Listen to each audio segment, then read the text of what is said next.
नमस्कार दोस्तों, आप सभी लोगों का हमारे YouTube चैनल में एक बार फिर से स्वागत है। मैं जो आज का टॉपिक लेकर आया हूँ, अगर जो है वाइफ या बीवी या पत्नी जो भी आप कहो, अगर वो घर छोड़ के चली गई है अपने मायके और आपको डरा के धमका के गई है, आपको बोल के गई है मैं झूठे झूठे केसों में आपको फंसा दूंगी, तो ऐसे मामले में जो है लड़का उसे अपने आप को और अपने जो है घर वालों को किस तरीके से बचाना है, किस तरीके से बचाव करना है, ये हम इस वीडियो के अंदर जानेंगे। अगर आपको हमारी वीडियो अच्छी लगती है तो हमारे चैनल को जो है सब्सक्राइब जरूर करें और वीडियोज़ को ज़्यादा से ज़्यादा लोगों तक शेयर जरूर करें जो भी इस तरीके की परेशानियों से जूझ रहे होते हैं। तो अगर हम बात करें कि कोई भी महिला जो है वो, मान लो आपका बिहेवियर उसके साथ बिल्कुल सही है, लेकिन उसका जो है नेचर ही ऐसा है कि वो आपके साथ एडजस्ट नहीं कर रही, आपके घर वालों के साथ एडजस्ट नहीं कर रही, केवल अपनी ही बातें सबसे ऊपर रख रही है, अपनी ही बातों को मनवाना चाहती है और वो धमकी दे के या बार बार धमकी दे के अपने जो है मायके चली जाती है, तो ऐसे मामले में जो है जो लड़के हैं उसके घर वाले बहुत ज़्यादा डर जाते हैं और उन्हें समझ नहीं आता कि वो क्या क्या जो है लीगल राइट्स, लीगल जो एक्शन है वो ले सकते हैं और जिससे अपना जो है बचाव कर सकते हैं। तो मैं बता देना चाहता हूँ, कभी भी जो है जो पत्नी है कभी भी डरा धमका के अगर जाती है और बोलती है मैं झूठे झूठे केस में सबको फंसा दूंगी, तो जैसे ही वो आपके घर को छोड़ के जाती है, चाहे वो घर आपके नाम का है या आपके माता पिता के नाम का है, जिसके भी नाम पे घर है, कोई दिक्कत की बात नहीं है। आप अपनी मदर के नाम से पहले थाने में एक एप्लीकेशन दिलवाएं जिसमें आप पूरा कुछ क्लियर कर दें कि इस डेट में शादी हुई है, ये सारा कुछ हुआ है, हमने सही तरीके से शादी करी, हमने सारी चीज़ें कुछ करी, बट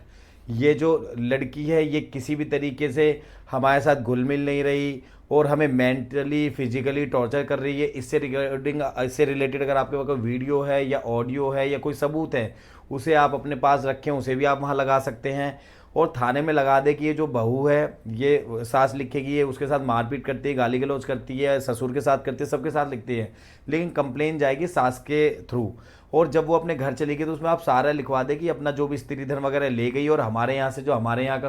जो ज्वेलरी वगैरह थी वो भी ये अपने साथ मान लो ले जा चुकी है। अगर वो ऐसा करा है तो आपको सारी चीज़ें उसके अंदर लिखवा देनी है, कुछ भी झूठ नहीं बताना, ठीक है। ये सारी चीज़ें आपको कर देना है और उसमें आपको लिख देना है कंप्लेन में कि ये कंप्लेन मैं अपने बचाव के लिए दे रहा हूँ, क्योंकि जो ऐसे ऐसे मेरी पत्नी जो है डरा धमका के गई हम सबको झूठे केस में करने के लिए, और जो आपकी मदर है वो अपना सारा इंसिडेंट लिख देंगे कि ऐसे ऐसे डोमेस्टिक वायलेंस हुआ। तो इस बेसिस पे कंप्लेन देने के बाद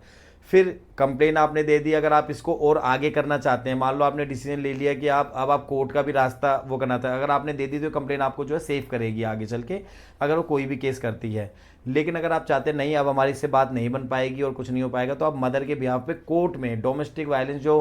अंडर सेक्शन 12 के तहत जो है डोमेस्टिक वायलेंस का केस आप डलवा सकते हैं और वहाँ से जो है जो उस महिला को जो है नोटिस हो जाएंगे जब वो अपने घर गई होगी। तो इस तरीके से वो आपके घर में जो आपका घर होगा उसके अंदर उसे रहने की परमिशन नहीं मिल पाएगी, क्योंकि जो मदर है वो डोमेस्टिक वायलेंस का लगा रही, मतलब मारपीट मेंटल टॉर्चर का लगा रही। तो कभी भी कोर्ट ये नहीं चाहेगी कि जिसके बीच में विवाद है उसे एक घर में रखे, तो ऐसा करके आप उसे घर में आने से भी रोक सकते हैं। और जब ऐसा कुछ हो जाएगा फिर आप इंतजार करें, जो वो कोई भी केस करेगा तो कोर्ट उस पर इतना गौर नहीं करेगा, क्योंकि आपने पहले कंप्लेन वगैरह डाली हुई हैं और उसके बाद फिर आपका हो सकता है उसी मैटर में हो सकता है कोर्ट में सेटलमेंट हो जाए और उसके बाद आपका आराम से आपसी सहमति वगैरह से, अगर आपकी बात नहीं बन पाती तो आपसी सहमति से आपका तलाक भी हो सकता है। लेकिन आपको ये लीगल स्टेप सारे उठाने पड़ेंगे, हाथ पे हाथ धर के नहीं बैठे रहना, क्योंकि लोगों का क्या होता है कि सब